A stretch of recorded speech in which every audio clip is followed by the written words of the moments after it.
Boa noite, turma. Dando continuidade, nós iniciamos então falando sobre as classificações das articulações. Agora nós vamos falar dos principais movimentos das articulações.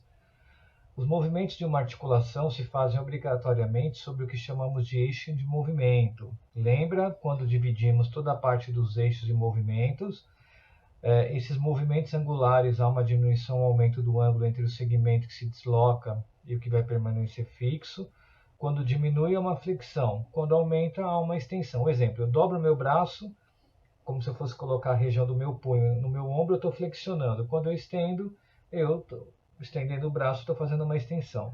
No caso específico do pé, não utilizamos o termo de flexão e extensão, e sim os termos de dorsiflexão quando o pé é para cima e plantiflexão quando o pé é para baixo. Abdução e adução é o movimento no qual o segmento se desloca em direção ao plano mediano. A abdução é quando eu estico o meu braço para fazer um movimento de abrir o braço. E quando eu falo adução, eu estou fechando na linha mediana. A abdução é quando eu estou levantando o meu braço até a altura do meu joelho, até a região da minha cabeça. Tá? Rotação é o segmento que gira em torno de um eixo longitudinal e podemos diferenciar a rotação medial voltada para o plano mediano e linha mediana. Lateral é lembrando que sempre é considerada a posição anatômica como ponto de partida, levando em conta a região ventral do segmento.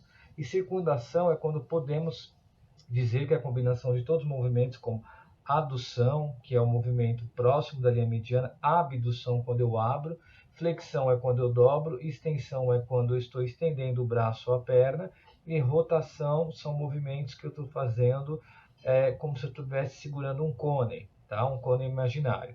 Então, as articulações como esferoides são as únicas capazes de realizar esse movimento. Então, da articulação, ele acontece pela região do movimento do cerebelo, né?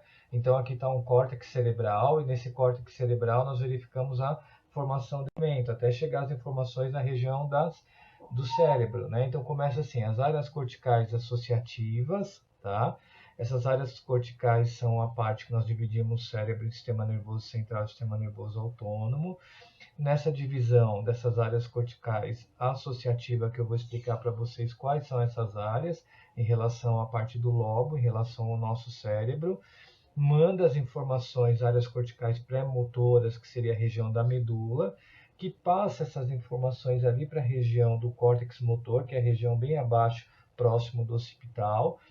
Essa região vai para o tronco cerebral, que é a região do tronco, depois da região do occipital. Quando for iniciar a região da coluna, passa a informação para a medula, acontece uma contração muscular, um movimento e o sistema sensorial.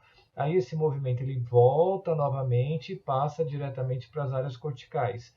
Então, quando eu falo simpático e parasimpático, simpática é a informação que vai para o cérebro, parasimpática é quando eu vou realizar o movimento. Tá? O movimento que eu posso dizer seria de flexão e extensão, dobrar o braço e estender, ou fazer um movimento de abdução longe da linha mediana ou adução próximo da linha mediana. Então, os tipos de articulações que eu tenho é imóvel, eu tenho a semi-imóvel, semi-imóvel e a móvel. Os movimentos angulares, né, nós temos os movimentos angulares, que são os eixos de flexão e extensão, né? Então, aqui é um movimento em relação ao braço, né, que é quando eu abro, eu estou fazendo uma extensão, e quando eu dobro, eu estou fazendo uma flexão. Tá? Então, e eu tenho um movimento de rotação, que está do lado esquerdo, que é o movimento de rodar, conforme se eu estivesse segurando um cone e fazendo um movimento de círculo para baixo. Tá? O movimento angular, ó, que é flexão quando dobra, e extensão é quando... Eu tenho os movimentos angulares, olha lá, ó. Quando eu falo adução, que eu estou bem próximo da linha do corpo mediano, e quando eu falo abdução, que eu estou abrindo a região do meu braço, longe da região da linha média do meu corpo. Esses movimentos angulares, então, são flexão, extensão, abdução e adução. Nos termos, né, direcionais, conforme nós falamos, toda vez que eu for falar dos movimentos angulares, eu não posso esquecer dos planos, tá? Superior, mais próximo da cabeça, e o termo, a parte pode ser a parte cranial também que eu posso falar, né? Inferior, mais afastado, que é a região da cabeça, né? Bem afastado da cabeça, que é a região dos pés. Lembra? Superior, acima, região da cabeça. Inferior, abaixo da cabeça. Então eu tenho superior cranial, inferior caudal. Anterior é a parte da frente, posterior é a parte de trás e medial é a linha do corpo. Eu tenho os planos, né, de orientação do corpo. Lembra que nós falamos sobre plano sagital, que ele atravessa o corpo de frente para trás, dividindo em duas metades iguais, direita e esquerda. Eu tenho o plano frontal, conhecido também como plano coronal, que ele vai atravessar o corpo de um lado para o outro. Seria a coronal do crânio dividindo o corpo em duas metades, anterior e posterior, e o transverso, que dá o nome onde tem a divisão de superior e inferior. E aí, dentro desses planos, eu tenho os eixos, né? O eixo bilateral, quando eu falo direito e esquerdo, né? Então, ele vai perpendicular o movimento de flexão e extensão, e, ao mesmo tempo, de flexão e extensão é conhecido também como crânio podálico, transversal ou horizontal. Exemplo, articulação do ombro. Quando eu vou fazer o movimento de flexão da articulação do ombro, eu subo o braço. Quando eu faço extensão, é para baixo. Quando eu vou dobrar o cotovelo, é flexão de cotovelo. Quando eu estendo, é extensão de cotovelo. Eixo antero-posterior estende-se no sentido antero e posterior perpendicular ao plano frontal. Ele possibilita os movimentos, né, de abdução, afastando o braço, ou adução, tanto braço como pernas também, na cintura pélvica, podendo ser chamado de eixo sagital, articulação de ombro e quadril. E o eixo vertical se estende no sentido de cima para baixo, perpendicular ao solo, ao plano transversal, vai possibilitar o movimento de rotação lateral e rotação medial, que são os eixos da coluna, tanto da cervical, da torácica, da lombar, tá? E o movimento do quadril. O plano sagital, então aqui tem o movimento de flexão, acontece uma diminuição do ângulo da articulação, podemos ter como, por exemplo, a inclinação da cabeça para frente, ou o movimento aqui de flexão da primeira figurinha do ombro, ou o movimento de extensão do ombro, ou a hiperextensão. Então, o movimento de extensão é o movimento de retorno da flexão. A hiperreflexão ela é referente apenas ao movimento do braço, quando flexionamos o braço além do vertical. E a hiperextensão, continuação do movimento da extensão no braço, é possível visualizar quando estamos estendendo mais além do corpo. Tá? Então aqui eu tenho a flexão dorsal do pé e a flexão plantar. Dorsal para cima e plantar para baixo. No plano sagital acontecem esses movimentos. Flexão, extensão, hiperflexão e hiperextensão.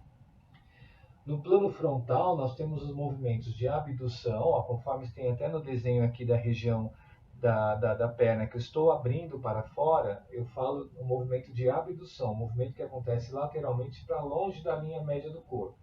É um movimento de elevação lateral, temos o termo utilizado para descrever os movimentos laterais do braço ou da perna para longe do corpo. Tá? Adução é quando eu fecho o movimento, né? Imagina um movimento que acontece lateralmente, uma aproximação da linha média do corpo, quando se leva em consideração a posição anatômica do membro em questão. Abdução, imagina um soldado, ele parou ali para dar continência, ele afasta um pouquinho a perna e ele abre. Abdução. Fechou as pernas é um movimento de adução. Flexão lateral é um movimento de inclinação lateral, seja da cabeça, do tronco ou do outro membro. Aqui tem até um movimento, né, da coluna, falando desse movimento de adução também e abdução. A flexão lateral é um movimento de inclinação lateral, seja da cabeça, tronco ou outro membro. E hiperadução, esse termo é utilizado quando é realizada uma abdução além da vertical. O plano transversal, eu tenho uma rotação esquerda e direita, se aplica a algumas articulações no movimento da parte anterior, vira respectivamente para o lado oposto. A rotação medial traz a face anterior de um membro para mais perto do plano mediano. A rotação lateral leva a face anterior para longe do plano mediano. Então aqui, ó, nessa região, na primeira figurinha que eu tenho, eu estou fazendo uma rotação para o lado esquerdo, rodando o pé para o lado esquerdo. Né? Quando eu falo rodando o pé para o lado esquerdo, rodando o pé para fora. E quando eu falo para dentro, seria a parte direita. Quando eu coloco a perna para fora, eu falo que eu estou trabalhando uma rotação esquerda, tá? Que seria rotação lateral. E para dentro é uma rotação medial, tá bom? E o movimento de prono é o movimento do antebraço e mão. O rádio gira medialmente em torno do seu eixo longitudinal, de modo que a palma da mão olhe para o lado posterior. Quando eu falo pronação, a palma da mão está voltada para cima, igual está aqui do lado esquerdo. E quando eu falo supinação, movimento de antebraço e mão, o rádio lateralmente em torno do seu eixo longitudinal, de modo que a palma da mão olhe anteriormente, tá? Então aqui eu tenho os movimentos para vocês entenderem, ó, o movimento de extensão, movimento de flexão, tem o movimento de flexão da perna, extensão da perna, flexão do meu joelho, da minha figurinha aqui ao meio, extensão, eu tenho flexão dos braços, extensão, eu tenho o movimento de abdução, eu tenho o movimento de adução, eu tenho o movimento de rotação lateral e rotação medial, abdução da perna, adução, rotação medial e rotação lateral. E eu deixei também na área do aluno, né, que seria lá no fórum, uns vídeos também complementares dos princípios de movimento de articulações, tá? Essas então são a aula relacionada aos princípios de movimento das articulações. E vou deixar também algumas questões.